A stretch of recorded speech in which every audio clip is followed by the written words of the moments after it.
আসসালামু আলাইকুম প্রিয় দর্শক, দেখেন এইখানে কাজে আসছিলাম ওই সাইডে। সকাল সূর্য ওঠার আগে কাজে আসছি, আর এখন মাগরিব হয়ে গেছে। এই হলো প্রবাসের শান্তির জীবন। সবাই বলে প্রবাস প্রবাস রেমিটেন্স যোদ্ধা, সরকার বলে রেমিটেন্স যোদ্ধা, বাইরের আইলেভার সবাই বলে প্রবাসে শান্তি, বিদেশে অনেক শান্তি। দেখছেন সকালে আসছে চতুর্দিকে, এখন আরও ম্যাগো।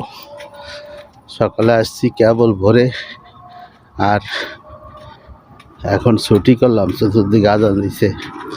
তারপর কাজ পুরায় না, সৌদি আরবের কাজ যত করবেন ততই করতে হবে। শান্তি নাই, কোনো দিক দিয়ে শান্তি নেই। আগের মতো নাই টাকা, নাই কাজ, নাই খাওয়ানোর শান্তি, কোনোটাই শান্তি নেই। দেখছেন এই যে জায়গাটা যাইতে আছি, একটা বিষয়ে শান্তি আছে, লোকজন কম, হারলে কোনো লোক পাওয়া যায় না। এই যে যাইতে আছি, এখন মেইন রোডের দিকে গাড়ি আসবে, গাড়ি আসলে তারপরে আল্লাহ নিলে যাব।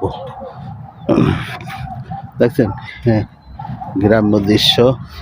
এখানে কিছু গাছও আছে, দেখতেও সুন্দর, তাই ভিডিওটা বানাইলাম এই জন্যে যে দেখছেন নতুন বাড়ি, এই সাইডে জমিন, ও জমিন ঘাস হয়েছে বকরি খাওয়ার জন্য। একটা পরিবেশ, বাংলাদেশ একটা ভাব আসে।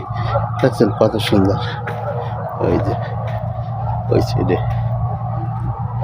তাই ভিডিওটা ভালো লাগলে লাইক শেয়ার করিকেন। এটা হলে সৌদি আরবের দৃশ্য দেখাইলাম সব। দেখছেন রাস্তার বাতি অটোমেটিক চলে গিয়েছে। সব কিছু মিলিয়ে পরিবেশটা খুব শান্ত, ভালো লাগলো।